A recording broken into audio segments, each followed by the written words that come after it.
Al regresar de un viaje de negocios, la mujer encontró a su esposo feliz con los papeles del divorcio en la mano. Y apenas sacó una nota del bolsillo. María Soledad se encogió de hombros con irritación y, soltando un suspiro profundo, clavó la mirada en la ventana. Aunque la imagen tras el cristal del vagón tampoco ofrecía consuelo. Ante ella se desplegaba la típica agitación de una estación justo antes de la salida de un tren de largo recorrido, andén mojado, salpicado de charcos de lluvia y un ir y venir nervioso y caótico. En esos momentos, la vida parecía acelerarse. Los movimientos se volvían apresurados, los rostros mostraban una mezcla de alegría y ansiedad, y las azafatas del tren lucían especialmente tensas y descontentas. Lo cierto es que no era difícil entenderlas.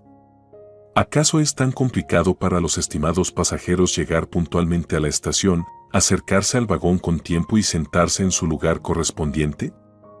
No, claro que no. Siempre hay quienes insisten en correr hacia la puerta en el último segundo, amontonándose entre gritos y agitando los billetes, intentando todos a la vez entrar por el estrecho pasillo, que ni siquiera por altura se acomoda a todo el mundo. Como esa señora de falda visiblemente ajustada, que duda sobre cómo subir al tren sin arriesgar su ropa ni su dignidad. Es de risa. Vaya forma de vestirse para viajar. Y por ahí corre otro, que aún debe abordar, claramente tarde y más agitado que el resto, perdiendo bolsas reutilizables, hijos y las últimas energías por el andén. Como ese ciudadano que arrastra 2 maletas con ruedas y encima de cada una lleva una bolsa enorme. Es asombroso cómo algunas personas logran llevar tantas cosas. Como escarabajos peloteros o como hormigas, capaces de cargar más de su propio peso. Y eso que hablamos solo de equipaje. Algunos incluso traen comida como si fuera el último tren antes del apocalipsis. Como esa señora gordita que se apresura con los brazos extendidos, entre los que lleva al menos una decena de baguetes. Seguro teme morir de hambre en el camino, aunque su aspecto indica que podría sobrevivir al menos un año sin probar bocado, especialmente pan. Lo cual, dicho sea de paso, no le haría ningún daño. ¿Y ese que camina tan tranquilamente? Miren qué personaje. Con gafas en la nariz y un libro gigante de crucigramas que se ve desde aquí. Todo un intelectual. Pasará todo el viaje fingiendo que lo sabe todo sobre todo. Pero en realidad, mirará cada 2 por 3 la última página para ver las respuestas. Y si es tan listo, ¿por qué revisa el billete cada 5 pasos y luego levanta la cabeza para ver el número del vagón? ¿No le sirven sus 2 o 3 títulos para memorizar un simple número? Otros, en cambio, se quedan quietos, luchando contra el impulso de huir antes de que el tren parta. Son los que despiden. Como ese señor flaco y nervioso, que hace un momento ayudaba con gran esfuerzo a subir al vagón a una dama poco agraciada y 3 veces más grande que él.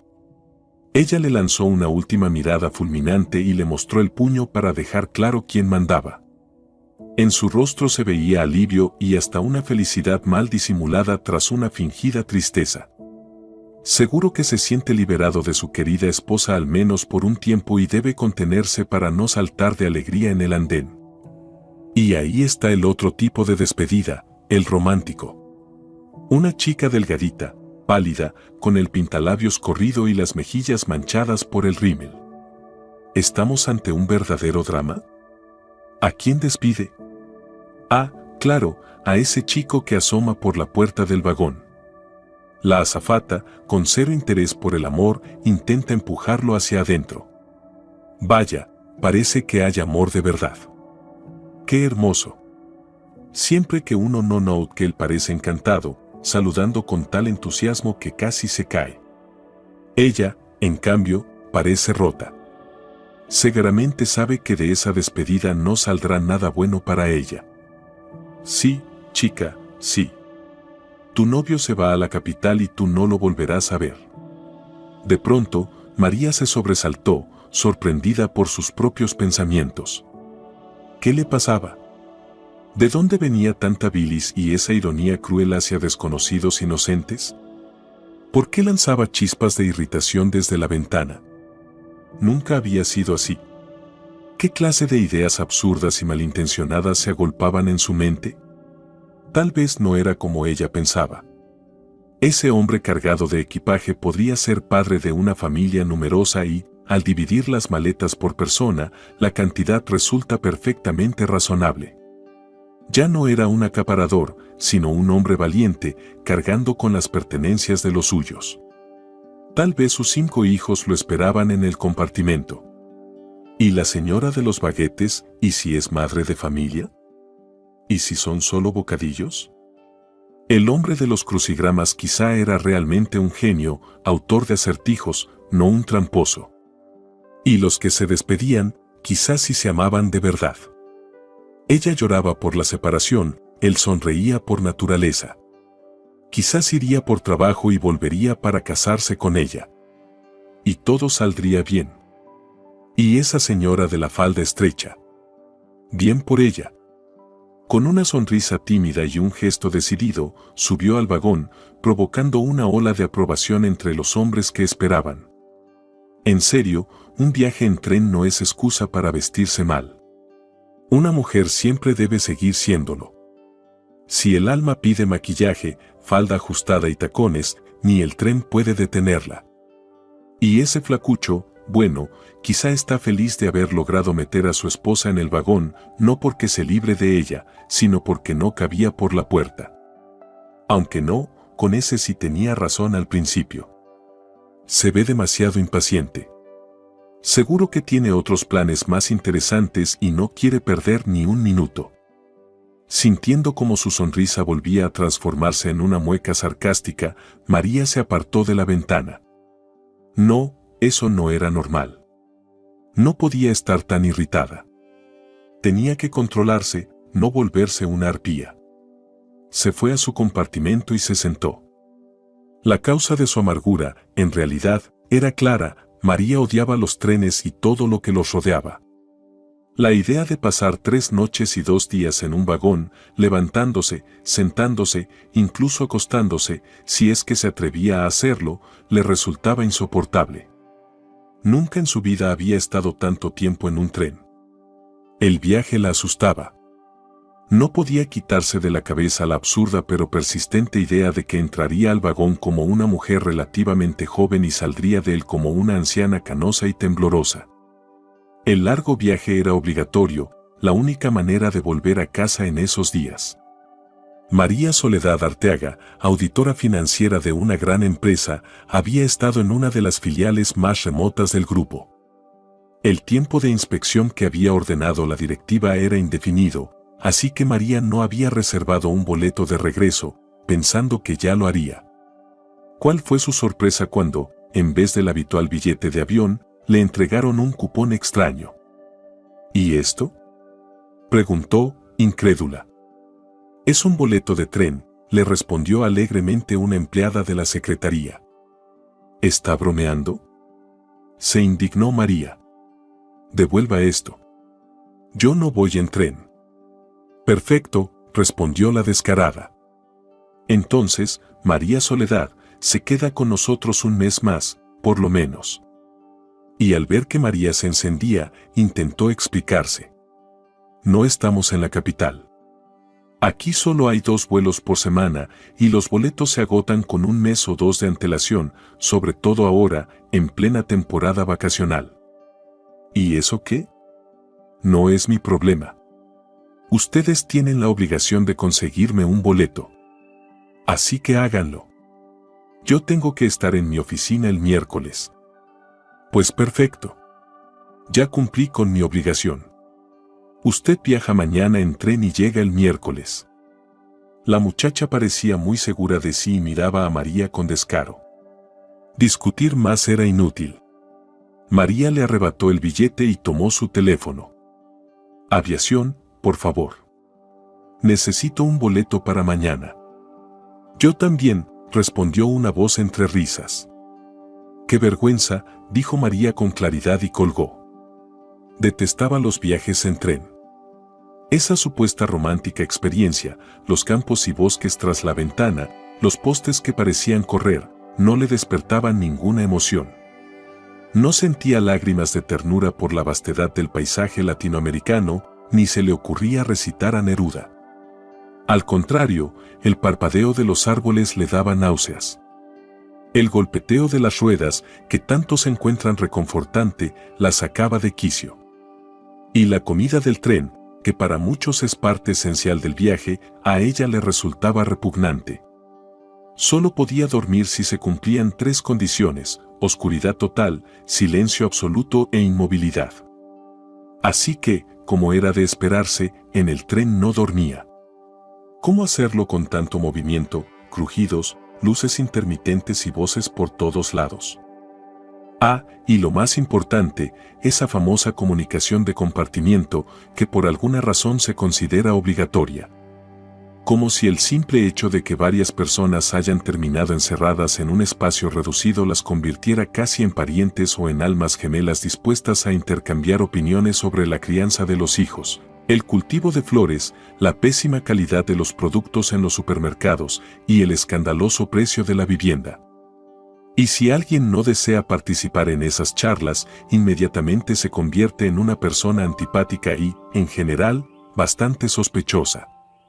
A los marginados como ese se les observa con desaprobación y, al final, el pobre termina saliendo del compartimiento por vergüenza, para no estorbar a los normales mientras discuten asuntos vitales para la humanidad.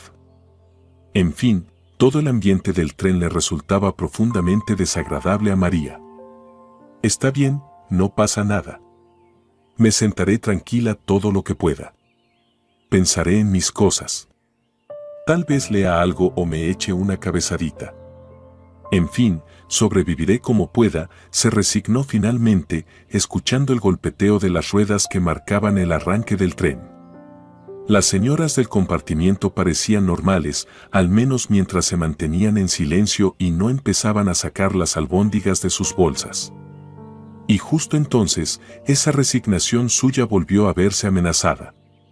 No, amenazada no, aniquilada sin piedad. Ay, querida.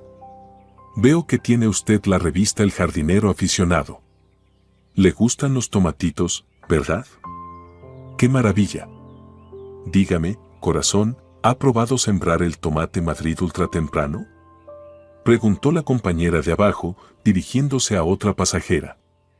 Una mujer mayor, vivaz, observaba con entusiasmo a una señora más joven, más despierta. Al parecer, el hecho de estar en la litera inferior no la cohibía en absoluto. ¡Ay, espere! La ocupante de la litera superior bajó ágilmente y se quedó mirando a la anciana con admiración. ¿Cómo dijo? No, ni idea. Yo siempre planto el andaluz. También es temprano. Pero eso ya es del siglo pasado. Declaró con autoridad la señora, que, por su edad, probablemente pertenecía a la primera mitad de ese siglo pasado y quizás más cerca de sus comienzos. Hay una variedad maravillosa, tempranera, madrileña. Tiene que probarla. Es absolutamente fabulosa. Yo la siembro en mayo, directamente en tierra. Y lo mejor, no hay que quitarle los brotes laterales. ¿En serio? Se sorprendió su interlocutora, llevándose las manos al pecho con emoción. Sí, sí. Y las hojas son tan aromáticas, tan verdes, una maravilla. Una pena que no se le pueda dar a los cerditos. Pero los míos se comen la zanahoria encantados, aunque algunos sabiondos dicen que tampoco se puede. La mujer mayor continuaba desplegando ante su atenta oyente el fascinante mundo de sus pasatiempos. Hay que hacer menos caso a esos. Ni que supieran tanto. Asintió animadamente la otra. No pasa nada. Yo, por ejemplo, me como las hojas fresquitas, en ensaladas, en sopitas, o así, solitas. ¿Y sabe lo bien que van para las articulaciones?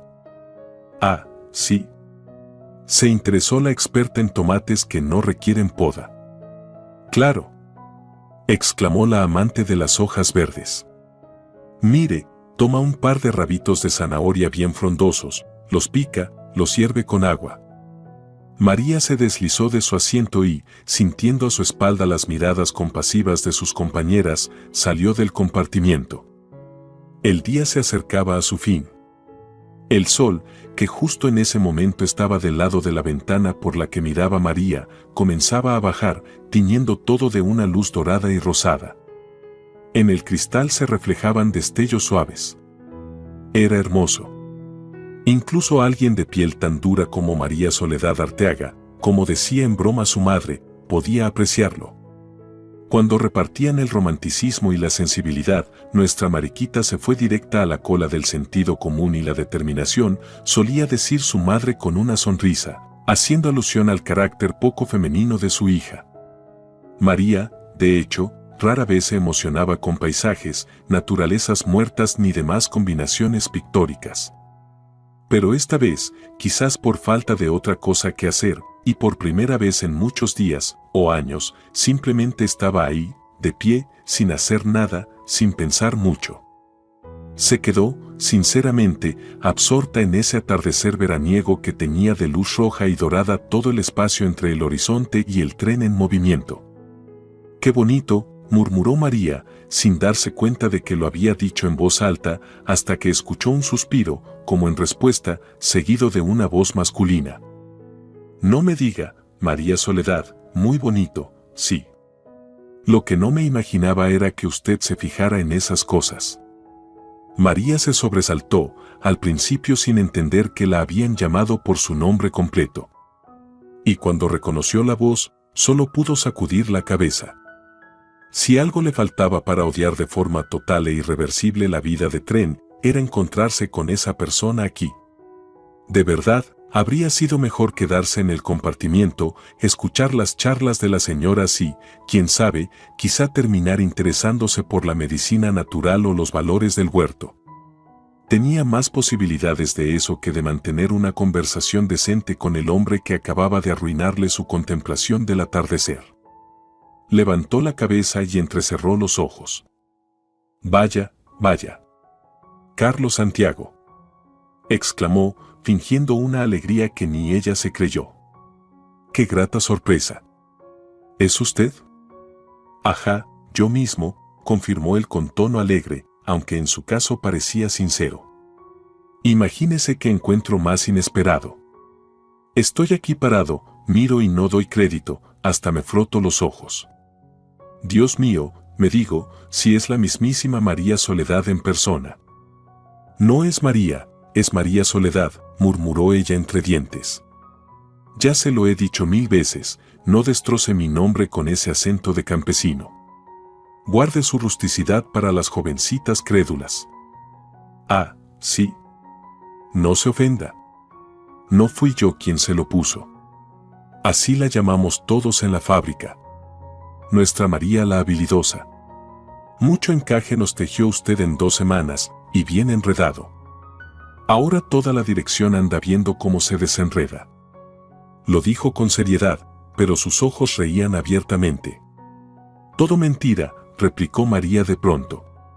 Como si no supiera que todos esos chistes malos y, por cierto, nada graciosos que circulan por la planta son cosa suya. Usted es la fuente de toda esa basura. Y en cuanto al trabajo, si no hubieran enredado tanto, no estarían ahora intentando resolverlo. Y le advierto, alguno puede acabar sentado, pero de verdad, por negligencia en los informes. Y si yo fuera usted, señor Carlos Santiago, no estaría tan tranquilo. Al fin y al cabo, el ingeniero jefe no es poca cosa. Así que no quiero hablar con usted, y menos sobre eso. Y no me alegra verlo. Solo de pensar que tendré que soportarlo 2 días más, me dan escalofríos. Esto no es una grata sorpresa, es una maldita desgracia. Adiós». Le dio la espalda y se lanzó hacia su compartimiento. Pero de repente se detuvo, como si hubiera chocado con una pared invisible, y no creyó lo que oyó. Detrás de ella se escuchaba una risa suave. Se giró asombrada. Sí, se estaba riendo de verdad. Y de pronto, María se sorprendió pensando que hacía mucho que no veía algo tan atractivo, salvo el atardecer de ese día. porque, con todo lo insoportable de su carácter, su raro sentido del humor y esa confianza en sí mismo tan injustificada, Carlos Santiago Uriarte era guapo. Punto.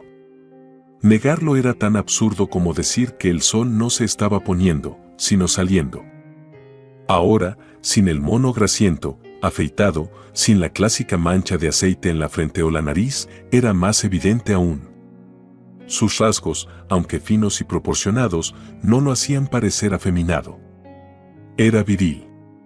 Y sus ojos, grises, transparentes, rodeados de pestañas oscuras, con el contraste del pelo también oscuro, la frente amplia, los dientes blancos, el cuerpo atlético, era todo un conjunto muy atractivo.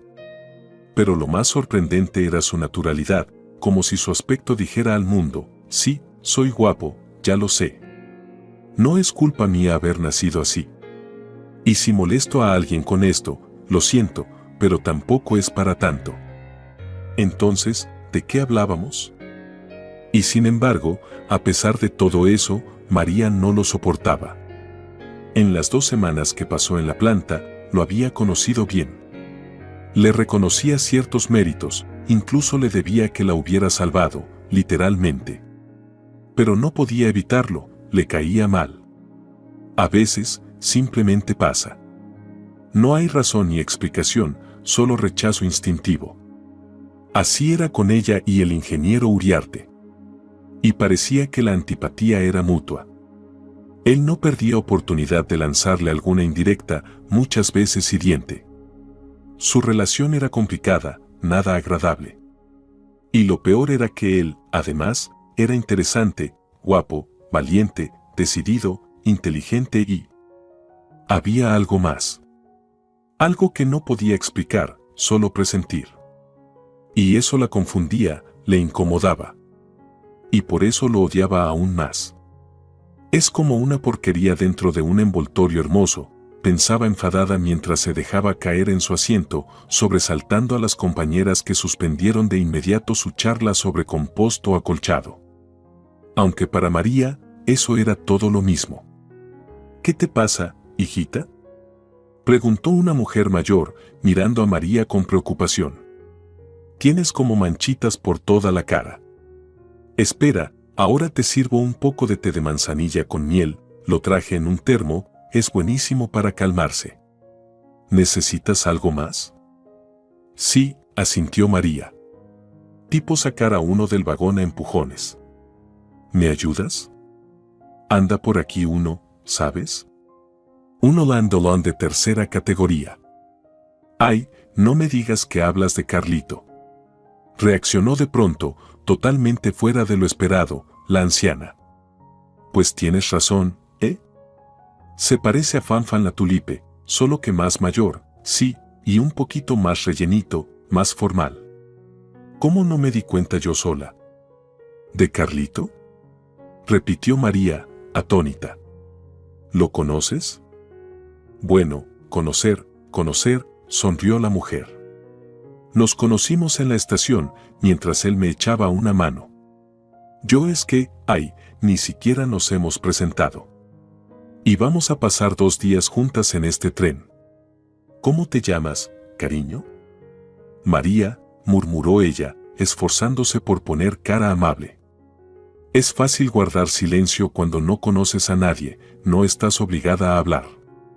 Pero ahora, ya hechas las presentaciones, el conocimiento entre compañeras de compartimento se convierte casi en parentesco, al menos durante el viaje. ¿Mariquita? Encantada.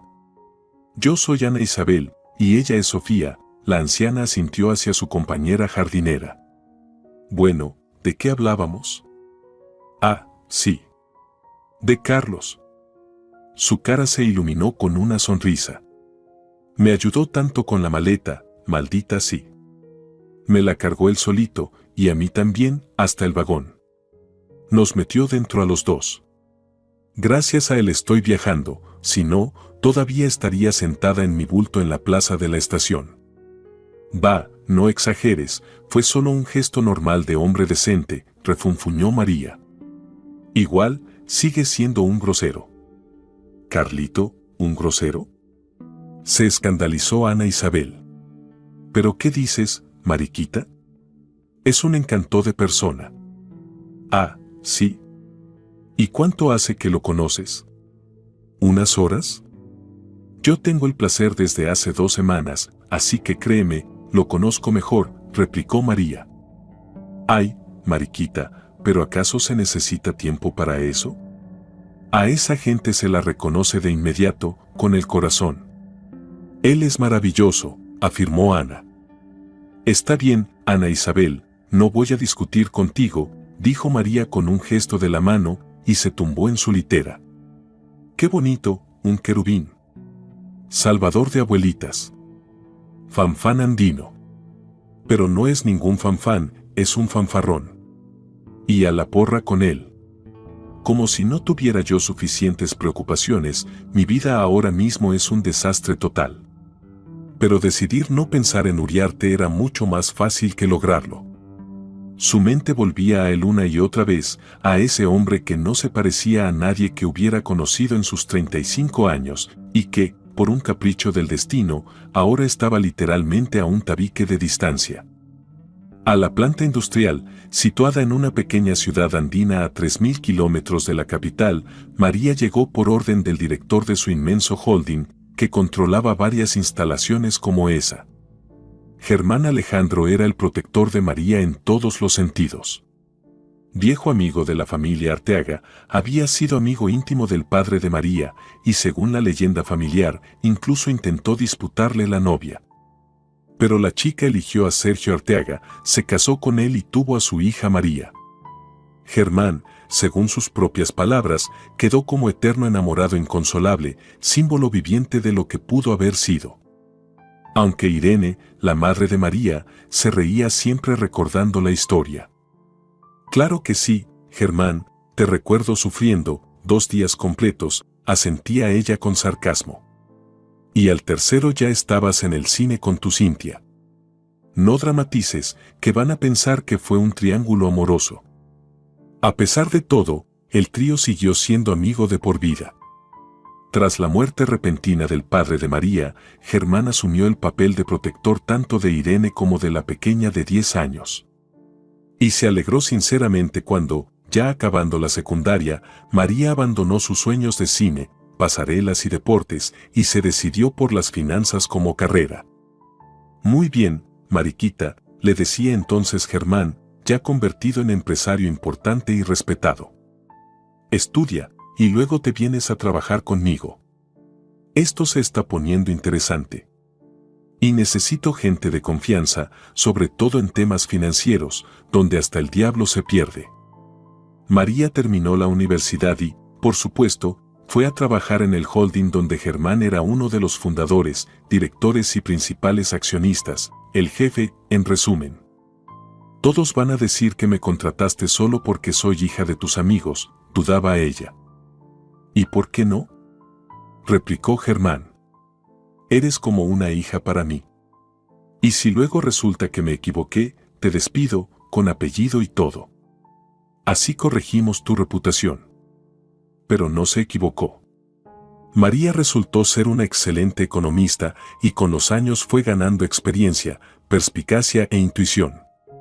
Con el tiempo, se convirtió en auditora jefe, viajando constantemente entre filiales, empresas, fábricas y plantas, evaluando informes contables y eficiencia operativa.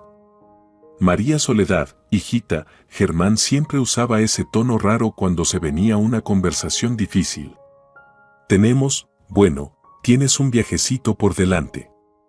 Tienes que revisar nuestra planta de Aikile. Las cosas por allá van mal. ¿Aikile?, se sorprendió María. ¿No la habían cerrado ya? Si hasta querían liquidarla, las ganancias eran mínimas y los costos enormes. Antes de tomar decisiones drásticas hay que ir, ver la situación, calcular si vale la pena invertir. Así que tú vas. Germán pareció animarse de repente. Y mira, el ingeniero jefe allí es mi amigo desde hace 10 años, Carlos Uriarte. Un tipo excelente. Deberías fijarte en él con más atención. ¿Qué? María se alarmó. Eso mismo, dijo él con una sonrisa. ¿Estás loco, Germán Alejandro? Te recuerdo que estoy casada. Va, mariquita, ¿casada tú?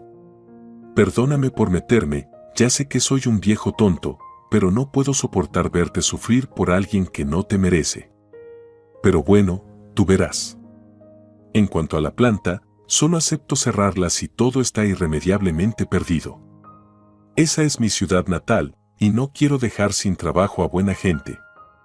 Así, entre reproches mentales a su jefe por su repentina sensibilidad, María acabó en una planta vieja, moribunda, que, desde su punto de vista, ni valía la pena mantener abierta.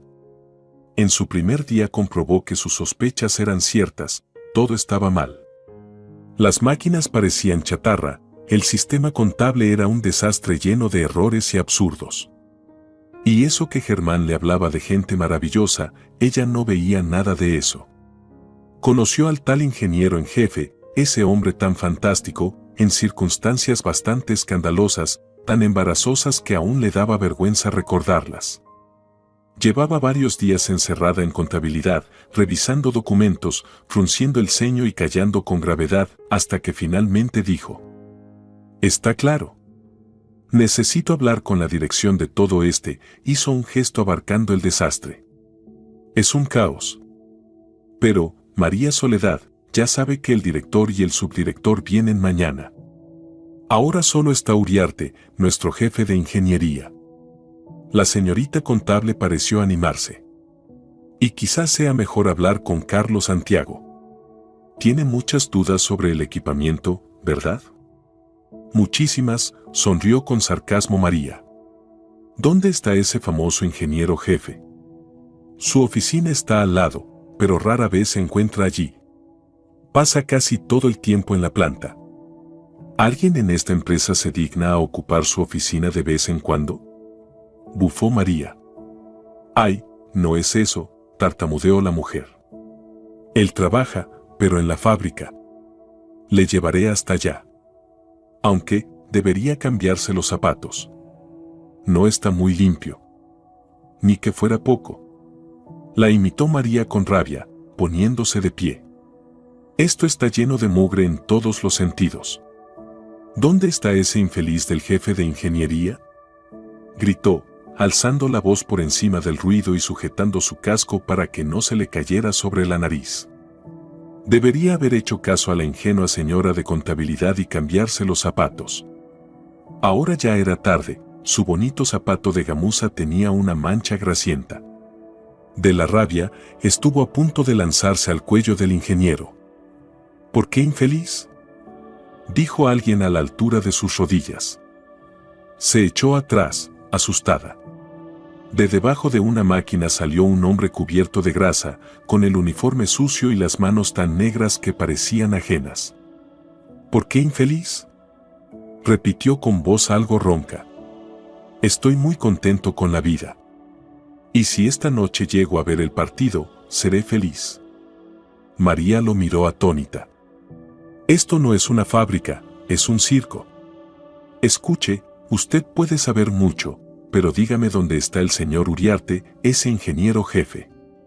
«¿Otra vez con eso?», gruñó el hombre. «No es supuesto, es real». «Estoy harta», gritó María. «Esto es un manicomio. O me dice ya dónde está Uriarte o yo». «No hace falta», dijo el hombre cubierto de grasa. «Aquí estoy. Perdón por el aspecto, pero, encantado. Carlos Santiago Uriarte». «¿Y por qué?», ella tartamudeó, pero se recompuso rápidamente. «¿Por qué está aquí y así vestido? ¿No tiene nada mejor que hacer? ¿Qué se supone que pasa aquí? ¿Es usted el jefe o qué? ¿Cómo quiere que lo tomen en serio? Por eso esta planta está hecha un desastre. Porque en lugar de coordinar, organizar, controlar procesos, usted se mete bajo una máquina a apretar tornillos». «Verá, estimada señora», respondió el hombre con tristeza, «si no aprieto ahora mismo este tornillo en esta chatarra, me temo que no habrá nada que organizar, coordinar ni dirigir. El proceso de negocio se irá al diablo». «Pero, Aún diciendo eso, María tuvo la clara impresión de que se estaba riendo por dentro. Sus ojos lo delataban. Grandes, grises claros, brillaban en ese rostro sucio como dos piedras preciosas de pureza altísima. ¿Y eso de estimada señora qué es? Saltó ella. No soy su señora, ni mucho menos estimada. Ah, ¿no? Se sorprendió Uriarte. Bueno, lo de estimada es negociable, tal vez es pronto para usarlo. Pero lo de señora, vamos, ¿qué otra cosa podría ser usted? Y otra vez esa sonrisa clara, pícara y benévola, esa burla amistosa que, para colmo, provocaba sonrisas en los rostros mugrientos de los trabajadores que observaban sin hacer nada. Debían ser, sin duda, aquellos excelentes trabajadores que Germán tanto elogiaba. María cerró los ojos e intentó recordar algo útil de los innumerables cursos que había hecho sobre comunicación eficaz con el personal, pero no se le ocurrió nada. Así que simplemente estalló, gritando con las últimas sílabas casi aulladas. Basta. Se acabó. Mi nombre es María Soledad y he venido a realizar una auditoría integral de esta planta. Tengo amplísimas facultades, incluso la de cerrar esta pocilga. En 20 minutos lo espero, señor Uriarte, en la oficina del director con toda la documentación del equipo técnico y una explicación clara del mal uso de los activos que se le han confiado. En 20 minutos no podré, ¿qué le parece en 40? Dijo Uriarte tranquilamente. María Soledad, no lo tome como falta de respeto a sus amplias facultades, pero necesito, con toda urgencia, poner en marcha este activo que se me ha confiado. Y también tengo que lavar mis activos, añadió, extendiendo las manos cubiertas de una suciedad que parecía permanente, mientras los trabajadores reían abiertamente. María entendió de pronto que, si quería conservar al menos las apariencias, lo mejor era callarse. Resopló, alzó la cabeza con arrogancia, giró sobre sus talones y casi cayó al suelo cuando uno de sus tacones se torció. ¡Ay, ay, ay! ¿Quién se pasea por la fábrica con esos zapatitos? Poco rentable eso. Oyó detrás de ella su voz ronca y definitivamente odió a ese hombre. Patán, grosero, salvaje. Murmuraba mientras cojeaba rumbo a la oficina. Seguro que lo nombraron jefe por casualidad, porque no había otro. Solo sabe jugar con fierros. Y encima, se cree gracioso. Ya verás. Te voy a hacer una auditoría con sátira y humor. Exactamente 40 minutos después, entró en la oficina del director un hombre no muy alto, de hombros anchos, que saludó con un gesto mesurado y se sentó. María, sin levantar la vista, notó el movimiento firme, el traje impecable, el peinado pulcro. Por fin alguien decente, al menos vestido con propiedad y sin hacer payasadas, pensó mientras terminaba de escribir. Luego levantó la vista y se quedó atónita al reconocer a Uriarte en persona. ¿Usted? Dijo levantando las cejas, tratando de ocultar su sorpresa por lo bien que lucía. Bueno, esto ya es otra cosa. Resulta que sí puede verse presentable. Puedo, asintió con un suspiro. Aunque rara vez se da la ocasión. Paso más tiempo en los talleres con la llave inglesa, reparando los famosos activos. Justamente. ¿Por qué lo hace usted? Esa es labor de un técnico, un ajustador o como se llame según su organigrama. Él debería encargarse del equipo. Estoy de acuerdo con usted, María Soledad. Solo que en nuestro organigrama, muy bonito, por cierto, largo y elegante, hay técnicos. Pero en la vida real, no. Primero, no soy María, soy María Soledad, puntualizó ella. Y segundo, ¿por qué no tienen técnicos? Probablemente por la misma razón por la que tampoco tenemos torneros, rezadores, operarios generales ni mucho más. Pagamos poco. Así que no viene nadie. Los buenos sueldos se pagan en empresas que dan beneficios. Es una verdad básica que usted, como directivo, debería conocer y transmitir a sus empleados, dijo María con orgullo. Lo sé, María Soledad, y se lo repito a Juanito, mi último técnico, cada mañana, aguanta, Juanito. Cuando nos llueva el beneficio, tú serás el primero en cobrar un buen sueldo. Uriarte la miraba sin un atisbo de burla. María suspiró hondo. Qué tipo tan insoportable, aunque, eso sí, que bien le quedaba el traje. Hablemos de su caso. He revisado los informes de gastos de mantenimiento. Me han puesto los pelos de punta. ¿De qué rentabilidad habla usted con un uso de la maquinaria por debajo del 40% y unos gastos desorbitados? ¿Puede explicarme eso, como ingeniero jefe? Claro, asintió. Pero para ser justos, ¿por qué no me llama mejor conservador jefe de antigüedades? Porque la mitad de nuestras máquinas solo existen en estos papeles, le deslizó unas carpetas. Y lo que queda, funciona, gracias a Dios y a nuestra perseverancia, al porcentaje que usted mencionó.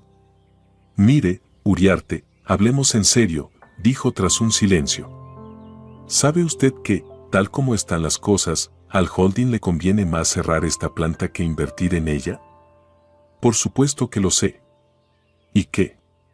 ¿Vamos a ignorar a 1000 personas que se quedarían sin trabajo? ¿Sabe que tenemos 9 dinastías de artesanos industriales? Y que, con todo y todo, nuestros productos son los de mejor calidad. Pocos, sí. Pero los mejores.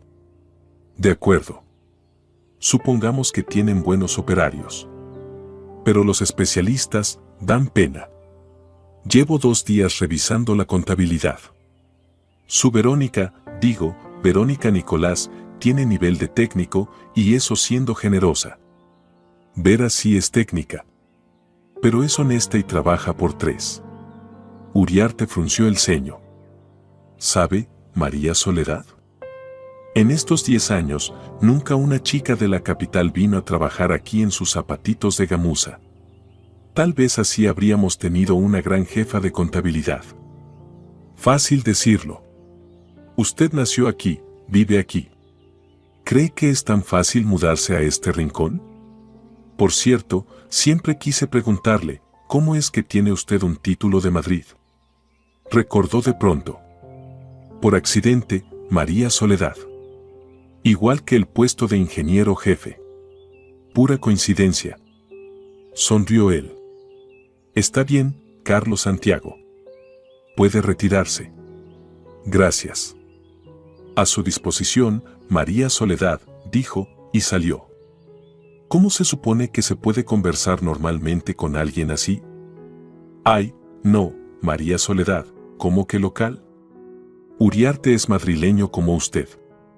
Estudió allá, sus padres aún viven en Madrid, y él va a visitarlos en vacaciones, le dijo una empleada de recursos humanos, encantada de que la auditora se interesara por el ingeniero. No me gusta el chisme, pero Carlos Santiago es como un héroe romántico. Tuvo una tragedia personal en Madrid, algo terrible. Por eso se vino aquí. Y desde entonces vive como un monje. Imagínese. Con esa pinta. Germán Alejandro, murmuraba María, desconcertada, por teléfono. ¿Qué hace aquí Uriarte, exactamente? Ah, ¿te interesa? Se entusiasmó Germán. ¿Te atrapó Carlos? ¿Qué dices?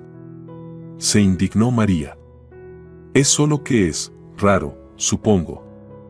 Tiene ruinas en su vida, mariquita. Su esposa estaba embarazada y murió. Fue hace años. Desde entonces da vueltas por el mundo. Por suerte, se ha quedado cerca de nuestra planta. Todo allí se sostiene gracias a él. Y creo que ya lo habrás notado. Con razón actúa como un cómico y carga con tanto a cuestas, pensó ella entonces. Y unos días después ocurrió, quizás, el episodio más aterrador de su vida. Aquella tarde, María se enfrascó en papeles y salió de la oficina de la planta cuando ya caía el denso crepúsculo de agosto. El hotel donde se alojaba durante la misión estaba cerca, a unas pocas paradas, pero la hora era tardía y esperar el autobús no parecía la mejor idea. Iré caminando, pensó, recordando la alameda sombreada que alguien de la fábrica le había mostrado, cruzaba un parque medio abandonado, acortaba considerablemente el camino y salía justo frente al hotel. Después de un día entero en una oficina polvorienta rodeada de montones de documentos, María inhaló con placer el aire fresco de la noche y se lanzó por la senda adoquinada con paso animado. Y de repente, como salidas del aire mismo, dos figuras emergieron del oscuro. Una le bloqueó el camino por delante y otra apareció detrás, cortándole la retirada. Bueno, dijo el de adelante con voz grave. Ya con solo verlos se notaba que eran hombres, grandes y robustos. En la penumbra, bajo el terror que le oprimía el cuerpo, le parecieron gigantescos. Mira qué hada, continuó. Muy bonita, y esa carterita promete, Alex. El de atrás murmuró algo, claramente compartiendo el entusiasmo por la mujer y su bolso. Vamos, señora, no hagamos esto difícil. Si colaboramos, no le pasará nada. Bueno, nada demasiado malo. Palabra de caballero. Soltó una risa desagradable. ¿Quieren dinero?, logró decir María, venciendo el nudo en su garganta. Solo tengo tarjeta. Pero les doy el código, tomen, por favor, intentó abrir su bolso con manos temblorosas. Claro que nos lo dirás. Pero después, gruñó el otro con una sonrisa feroz. No alcanzaba a ver bien su rostro por la capucha baja, pero distinguió la barba oscura y unos dientes reluciendo en una mueca espantosa. Una bestia, pensó. Comparado con él, el lobo más feroz del bosque parecería un cachorro inofensivo. Y, por supuesto, no creyó ni por un segundo que no fueran a hacerle nada malo. ¿Cuánto tardarán en encontrarme, si es que me encuentran?, pensó, extrañamente tranquila. ¿Y si me encuentran, quedará algo que mandar a mamá? Por acortar camino, qué idiota. Por favor, no me toquen, suplicó con voz temblorosa y rota. Pero, señora, soy un caballero educado. ¿Se ha fijado? Hasta le hablo de usted, dijo con sorna. Ya le dije, soy un caballero. Por alguna razón, esa frase fue lo más aterrador. Si hubieran sido simples borrachos, habría una mínima esperanza, convencerlos, sobornarlos, huir. Pero estos dos eran despiadados y fríos. Malos hasta la médula. Oye, caballero, dijo una voz firme y baja. Apártate y deja que la dama pase. María no pudo girarse del terror. Pero no hacía falta. Una nueva figura apareció desde un lado y, sin decir palabra, la empujó con decisión detrás de sí, protegiéndola con su cuerpo. Qué buena suerte hoy, ¿verdad, Alex? Rió el de la capucha. Mira qué chaqueta. Siempre quisiste una así, ¿no? Vamos, quítatela, amigo, y desaparece. Tengo una cita con la dama. Pues no parece cita, respondió el hombre, con voz vagamente familiar para María. No hay flores, y ella no parece muy interesada. María alzó la vista. Él no era más fuerte ni más alto que los otros. Menor incluso. Pero estaba allí, firme. ¿Tienes competencia, bufó el de la capucha. No me gustan los rivales. Los elimino. Literalmente. Sacó lentamente una mano del bolsillo. Brilló un cuchillo. Esto se pone poco romántico, murmuró el hombre delante de María. Ella cerró los ojos. Y al abrirlos, parpadeó con asombro. El atacante cayó al suelo con una expresión de sorpresa. El hombre le pisó la mano del cuchillo, le dio un rápido golpe en la cabeza y se irguió. Era Uriarte. Le sonrió brevemente a María y se volvió hacia el segundo atacante. ¿Querías mi chaqueta?, gruñó Carlos. El otro murmuró algo ininteligible y se lanzó al ataque. Pero enseguida se ahogó en un gruñido al recibir un golpe directo. Otro puñetazo de Uriarte lo tumbó. Con una expresión indefensa, casi infantil, el tipo quedó tendido. «Lo va a matar», gritó María. No hacía falta golpearlo tanto. Lo dijo con indignación, como si no acabaran de amenazarla con algo horrible. Uriarte la miró, perplejo, y negó con la cabeza. Ella, superado el peligro, se odiaba por reaccionar así y soltó, con voz chillona: la fuerza bruta no siempre es la mejor solución. Y hay que llamar a la policía. Uriarte asintió con seriedad, sacó su teléfono y marcó. Comisaría. ¿Quién? Capitán Ledesma. Pedrito, hola. Sí, yo, Carlos. ¿Volviste ya? Pensé que estabas pescando en el Titicaca. Sí. ¿Y la trucha? ¿Con señuelo? ¿Lo probaste?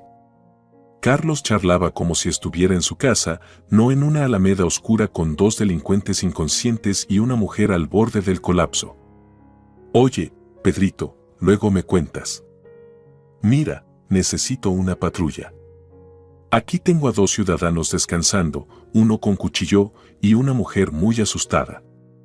Ah, y, añadió mirando a María, tienes que arrestarme también por exceder los límites de la defensa propia. ¿Por qué bromas, Pedrito? Ella insiste en que fui muy bruto. Aunque, sinceramente, se agachó y observó al agresor sin capucha. Creo que este es Víctor, tu viejo conocido. ¿Cómo es que anda suelto? ¿Salió otra vez? Ah, genial. Recién liberado, seguro iba a la biblioteca, con cuchillo, claro, para cortar páginas pegadas. Eres único, Capitán Pedrito. Él anda asustando gente y tú pescando. Bueno, mándanos la patrulla. Estamos en la vieja Alameda, junto al antiguo panel de los ex empleados destacados del ex taller. ¿Puede usted tomarse algo en serio? Preguntó María cuando él colgó. María Soledad, hablo en serio, de verdad. Y ahora, sabiendo quién era, estoy asustado de verdad. Si llego a saber que era ese Víctor, no me meto. Pero ya que lo hice, perdón por haberlo golpeado. No me denuncie, ¿sí? Dijo con expresión arrepentida. Usted es un payaso, estalló ella. Siempre haciendo circo de todo. Y ya le dije 1000 veces, no soy María. Soy María Soledad, María Soledad, María Soledad. María Soledad. María. Mariquita. Alguien la sacudía suavemente. Despierta, hijita. Ya es de día. Vaya si dormiste. María abrió los ojos con esfuerzo. Frente a ella estaban Ana Isabel y Sofía, sonrientes, como si su cara hinchada y su pelo desordenado fueran la vista más agradable del mundo. ¿Ya es de día? ¿Dormí toda la noche? ¿Y cómo? Rió la anciana. Fue curioso verte y oírte. María se miró en el espejo. ¡Qué desastre! Se había acostado a pensar en la vida y terminó durmiendo como nunca. No recordaba cuando las memorias se convirtieron en ese sueño profundo y largo. Mariquita, ¿sabes por qué te despertamos? Empezó Ana Isabel. No te enfades, hijita, pero es que ahora vamos a tener visita. ¿Visita? María se extrañó. Y entonces notó que ambas compañeras de compartimento estaban vestidas con chándales nuevos, peinadas, dentro de lo posible, y hasta se habían pintado los labios. Sí, Carlito, o sea, Carlos Santiago, dijo Ana. Bueno, no de visita. Viene a arreglarnos la puerta. Se atasca. Esta mañana casi no podemos salir. Nosotras no dormimos como tú, Mariquita. Ana rió bajito. ¿A arreglar la puerta? ¿Carlos? Repitió María, y por primera vez su nombre no le provocó fastidio, sino alegría. Se sorprendió al notarlo. ¿Y quién le dio permiso para hacer reparaciones aquí? Ay, Mariquita, pero si Carlos tiene manos de oro. Ya arregló medio vagón. El calentador, varios enchufes. La jefa de vagón lo adora. Hasta le regaló una botellita. Dijo que pasaría luego con ella. Así que tú también ponte guapa, que él es. Ana parpadeó soñadora y tímida. Uriarte llegó, acompañado del hombre intelectual del vagón, el de los crucigramas. Carlos, dijo el hombre sujetando la puerta, ¿qué habilidad tienes, de verdad? Eres todo un maestro. Al principio pensé que eras un científico. No me lo vas a creer, continuó. Yo me consideraba bueno con los crucigramas, pero al lado de Carlos, no soy nada. Él lo sabe todo. ¿Sabes qué almirante hundió la flota turca en Navarino? ¿O qué escritor latinoamericano descubrió 20 especies de mariposas? ¿La unidad de medida del olor? Yo no, pero él sí. Es un fenómeno. Vamos, Ignacio, sonrió Carlos mientras revisaba la cerradura reparada. Bueno, sé algunas cosas. Otras se pueden deducir, aunque no las sepas con certeza. ¿Por ejemplo? Preguntaron con entusiasmo las presentes. Pues, por ejemplo, ¿qué ser vivo tiene el cerebro más alejado del corazón? ¡Qué curioso! ¿Y cuál es? Exclamaron Ana Isabel y Sofía. Piénsenlo, calculen la distancia, hagan pruebas con distintas opciones. Así se entretienen un buen rato, hasta la mitad del trayecto, sonrió Carlos. Ay, Carlito, Carlos Santiago, nunca vamos a adivinarlo. Se inquietaron las mujeres. No, por favor, díganos, que nos va a dejar angustiadas. Diga. La jirafa, dijo María inesperadamente, en voz baja. Carlos la miró y asintió apenas, en silencio. Y los minutos, las horas, pasaron con tanta rapidez que no se dio cuenta de cómo aquel viaje que le había parecido insoportable y eterno llegó a su fin. Ahora temía con el alma la última parada, la última mirada, el último roce de aquella mano fuerte, pero suave, con la huella indeleble de grasa de maquinaria en la piel. Después de despedirse de todos, Carlos se volvió de pronto, se acercó a ella rápidamente y le puso un papel en la mano. María Soledad, María, Mariquita, quizá nunca volvamos a vernos. Solo prométeme una cosa. Si alguna vez necesitas ayuda, si llego a ser importante para ti, llámame. Haré lo que sea por ti. La miró con una expresión sincera, intensa, desesperada. Y ella vio en esos ojos una confesión. La clase de confesión para la que no hacen falta palabras. Carlos tomó su bolso y caminó hacia la salida del vagón. Ay, Mariquita, perdona que me entrometa, escuchó la voz de Ana Isabel. Nosotras sí que no volveremos a vernos, eso es seguro. Pero déjame decirte algo, hijita, eres una tonta. Perdona otra vez, pero una tonta total. Él te quiere. Y tú también lo quieres a él. Se nota, hasta a una vieja medio ciega como yo. Ay, María, qué jirafa estás hecha. Cuando Germán le habló antes del viaje sobre su vida familiar sin sentido, no imaginaba lo cerca que estaba de la verdad. Esa vida, esa familia, hacía tiempo que no existían. María y Antonio habían vivido casi 8 años juntos y jamás entendieron por qué. Jamás le había resultado tan difícil volver a su apartamento como después de esas semanas en la planta y esos 2 días increíbles en el tren. María, presenté la demanda de divorcio, le dijo Antonio apenas cruzó la puerta. Sé que no te gustará. Todo esto ha sido muy repentino, poco digno, no sé, pero me parece que... Tonito, eres un genio. Lo interrumpió María. Gracias. Nunca en todos estos años te había estado tan agradecida. Gracias. Agarró la mano del sorprendido y asustado, ya ex marido, la sacudió con entusiasmo y salió corriendo del apartamento, sin dejarlo explicarle nada sobre juicios, división de bienes, papeles del piso ni cualquier otra tontería que ahora le daba absolutamente igual. Solo quería una cosa, marcar el número escrito en el papelito y escuchar su voz diciendo su nombre, arrastrándolo a su manera sencilla, María. Y él respondió tan rápido que el primer tono apenas había empezado a sonar, como si la hubiera estado esperando todo el tiempo. Estaban sentados en un banco cómodo, bajo un viejo arce teñido ya de tonos otoñales. ¿Sabes, Carlito?, dijo ella, sintiendo su calor, su ternura, su fuerza en cada célula, deshaciéndose en una felicidad suave y sencilla. Es increíble, porque aquel día, cuando nos encontramos en el tren, de verdad creí que te odiaba. En serio. Y ahora, después de tan pocos días, no entiendo cómo pude vivir sin ti todos estos años. Es inconcebible. ¿Y qué tiene eso de raro o increíble, Mariquita?, le respondió él. ¿Conoces el dicho? Del amor al odio hay un paso. ¿Y quién dijo que del odio al amor el camino es más largo?